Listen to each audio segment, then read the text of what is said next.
15 at one point and then the swing back and what you saw? The intent to play the right way was there throughout the game. I thought the third quarter, offensively, we got some good looks. We had 7 turnovers in the quarter and missed 3 layups. And those turnovers allowed them to get out and run, get some transition points. They got at least 2 baskets after offensive rebounds. They scored after the missed free throw offensive rebound. So just, some errors, I would say. But basketball is a game of imperfect, and there's going to be errors, and our team stayed with our intent to play the right way. And, we had guys, Jake, Smart, Rui, of course, make some big-time shots and big-time plays on the offensive end. I thought our 15, our 1 through 5 when we went small, that defense with our activity and our shifts and our on-ball containment. Luka had, we counted after the game, he had 6 straight stops where they targeted him. Just a fantastic job from him, and then makes that sort of the game-sealing defensive play with the charge on Marshall. He was fantastic in the fourth quarter, and just picked apart their defense down the stretch. You mentioned switching with the small group. I think Kid also kind of matched up on small. Did you feel like you were able to get downhill a little bit and on the other end as well? Yeah, I mean, they started that with Powell in the game, and then we just kind of spaced him in the corner. He was guarding LeBron, and Luka was able to get downhill. It was just our 3-1 spacing, and him going right. The good things are generally gonna happen when when you're small and you have shooting out there, and he made every single right read and play in that fourth down the stretch. How vital was Smart's contributions? I think when you fell down 15, you might have had an N1 and then just got the line quickly after there, and then that one play where he breaks up looked like a short.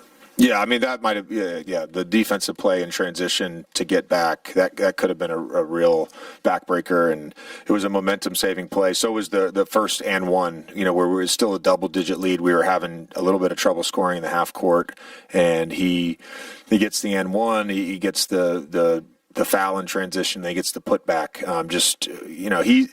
He's been playing fantastic basketball for us lately, and all season. But a lot has been asked of him over the last month, and he's stepped up and he's played great. You also talk about how Rui can go stretches without touching the ball, and tonight he comes up with 2 big threes for you. Yeah. How is he able to stay in that still like that? Yeah, I mean, we're running some off-ball stuff for him, and. He's done a nice job. We've gotten great looks, really, really high quality looks for him. And he missed a couple early in the game, and then just he took his shots tonight, and we're all very confident in him. He's a laser. He's a fantastic shooter. The 4-point play followed by the 3, that 7-point swing where we're down 5 and go up 2 in the matter of 30 seconds was huge.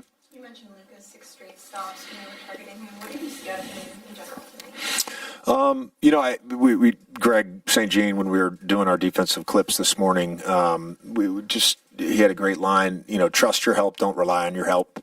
And that was to everybody. That wasn't to one person in particular. That was to everybody. We were, showing some really good shell clips and some poor shell clips. And I thought he did a great job of containing the basketball, being physical with his first bump outside the paint.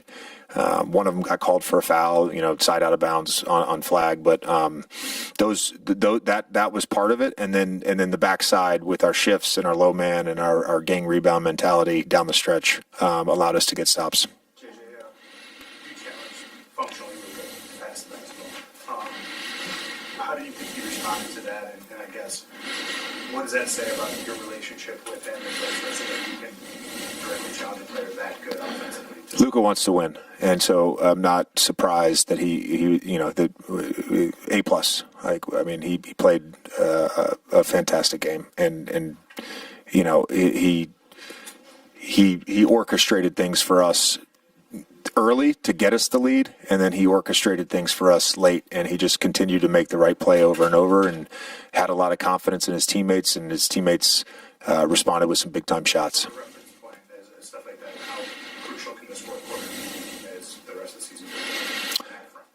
Yeah, I mean, I would say just the game in general. The challenge before the game was to play 48 minutes of good basketball and with the right intent, and that would be emblematic of us at the start of our trip. You know, start the game playing the right way, play that way for 48 minutes, start the trip the right way, and let's get off to a good start of this 6-game trip. So it's a reference point for this trip. It's a reference point for the season for sure. You guys have had very close. How is it, even tonight, you guys can remain calm in situations? Well, we have Luka and LeBron, and so we have AR. We generally have some of the best players on the floor, if not the best players on the floor. Those guys have been in so many situations. And again, I think you can't overstate how important it is that, and LeBron too. I thought in the fourth quarter, LeBron, for a slow start for him, and really for him, he was right there with Luka throughout the game, whether it was out of the post, whether it was driving, whether it was an early offense. Like he was great about. I even said it to him in a timeout. I said, you sometimes take everything I say literally. You can shoot, and he's like, no, I'm gonna make the right play. I'm gonna make the right play, and then he just kind of willed it in the fourth quarter. I mean, he had a huge fourth quarter on both ends of the floor, and so when you have Luka and LeBron, from a leadership standpoint, it gives you a lot of confidence when you're out on the floor. To follow up on that, there was a play that LeBron came up with a steal from Brandon Williams and beat him in the fast break game. Brandon Williams is one of the more fastest young players in the league, so for LeBron to be doing this at 41, Yeah. unprecedented. But is this a shock to you? Like, is there levels to what he can do at this point in his career? I don't take it for granted. I'm not shocked because I see how much he puts into it on a daily basis and how obsessed he is with his craft and really is. And I talk about this all the time. Like he's the benchmark for how a professional basketball player should approach their career. Thank you.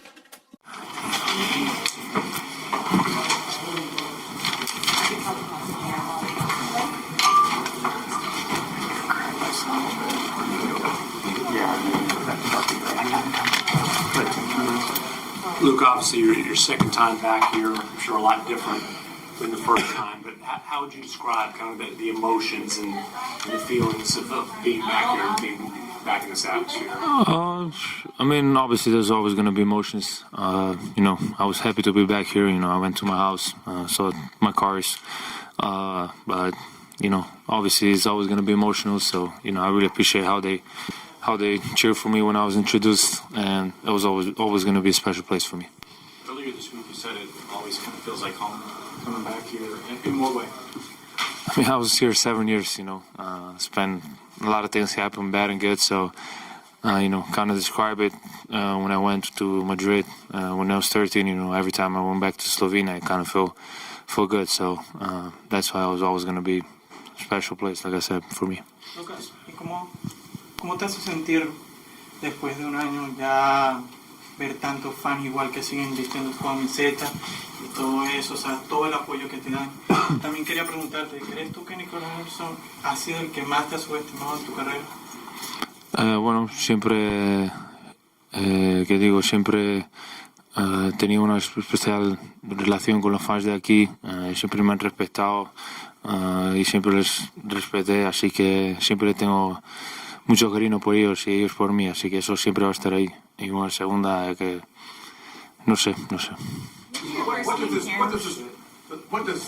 What makes this win special for you? Sorry? What makes this win special for you, considering you played for Dallas and you got traded to the Lakers?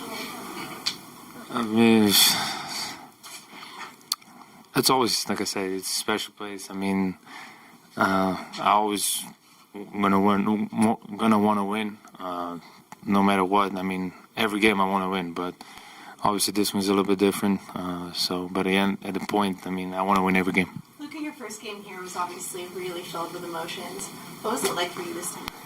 There's still emotions, trust me, but, a little bit better, a little bit easier for me. Obviously, like I said before, how the fans accept me here, it's unbelievable. I still got a lot of friends here, players, some other people, so I'm happy to be back a little bit. Is that why you walked towards the wrong locker room? I didn't see that. Just to go back to how the weather is right now, and the fans still turned out. How do you feel about that? That was really special, I didn't know what to expect before because I know how the city gets when the weather is this bad. But I really appreciate a lot of people showing up. Luka pregame, JJ challenge, post game after the Clippers, JJ was pretty pointed and said we need to pass the ball more, and you're the player that has the ball the most.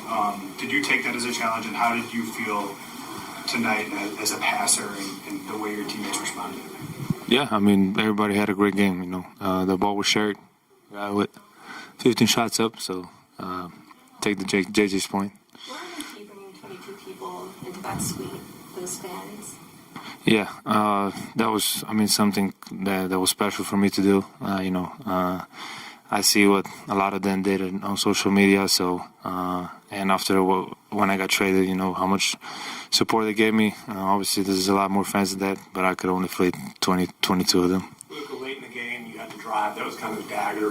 Looked like you might have had a couple words for the Mavs bench, and then you take the charge on the other end. What's the emotion of that moment, and did you enjoy the bucket or the charge more? I would say the charge for sure.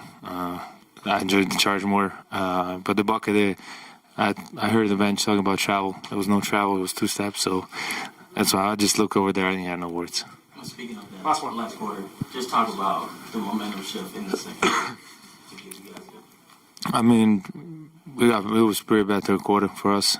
They scored a lot of points, and we didn't score in third quarter. I felt like, what were we scoring? 14. Yeah, we didn't score. But in the fourth quarter, everybody we were playing aggressive defense, so that's how we got back. Thanks, Luka. Thank you.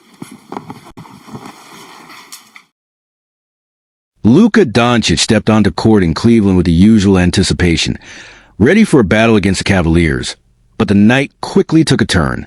As the game began, in just the first quarter, Doncic found himself in a troubling situation, falling off the court and grabbing his left leg, clearly in pain. The source of the mishap? Cleveland's court, which happens to be the only raised court in the entire NBA, a unique setup where the arena floor sits several inches below the playing surface. This odd design has drawn criticism before, but on this night, it resulted in real consequences. Nearby microphones picked up Doncic, frustrated and hurting, questioning who was responsible for such a decision. He wasn't the first player to suffer at this venue. Last year, Drew Smith of the Miami Heat also went down with a knee injury on the same raised court, an incident that led the Heat to file an official complaint. Despite concerns raised by teams and players alike, the setup has stubbornly remained unchanged. Lakers coach J.J. Redick didn't mince words when he shared his opinion post-game, calling the raised court absolutely a safety hazard and expressing confusion as to why the arrangement persisted. He noted that even when formal complaints are filed, noticeable changes are rare, leaving players vulnerable and coaches frustrated. Doncic's pain was evident as he limped off, glancing back at the court with a mix of anger and disbelief. His questions echoing concerns of many who have played in that arena. Subscribe for more NBA stories and updates. As the game continued with Doncic sidelined, the mood inside the stadium shifted. Fans murmured, aware that a simple difference in court design had potentially altered the fate of the night. The Cavaliers, meanwhile, pressed on, but the incident lingered in the air.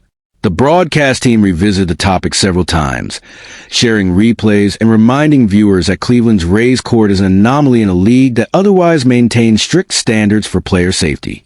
Players and coaches around the league have long voiced their worries about non-standard playing surfaces.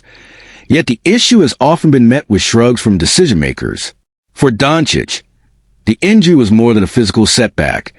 It was a moment that crystallized the ongoing debate about player safety and the responsibility of teams to ensure their arenas are not only unique but also safe. The sight of Doncic, one of the game's brightest stars, grimacing in pain after a fall that could have been prevented, added urgency to the calls for change. After the game, reporters pressed both teams' coaches and league officials for answers. REDDICK, speaking out once more, emphasized the importance of listening to players' experiences, particularly when they've been hurt by something as fixable as a court's height difference. Even as attention turned to the rest of the NBA season, the memory of that night in Cleveland stuck with fans and players alike. The Rays court, once a quirky feature of Rocket Mortgage Fieldhouse, became a symbol of overlooked hazards in professional sports. Doncic's voice, captured in a moment of frustration, resonated far beyond the arena. The hope is that the Cavaliers and the league will take swift action, ensuring that no other player has to experience what Doncic and Smith went through. For now, the debate continues, with each incident adding fuel to the argument for standardizing court designs across all NBA venues. If you want more behind-the-scenes stories and real-time reactions from players, hit subscribe now. The fate of the Rays court rests with those in charge, but the voices calling for change are growing louder with every game. As teams travel to Cleveland, there's an extra layer of caution and concern, a reminder that something as simple as a few inches can make all the difference in a season, a career, or a legacy.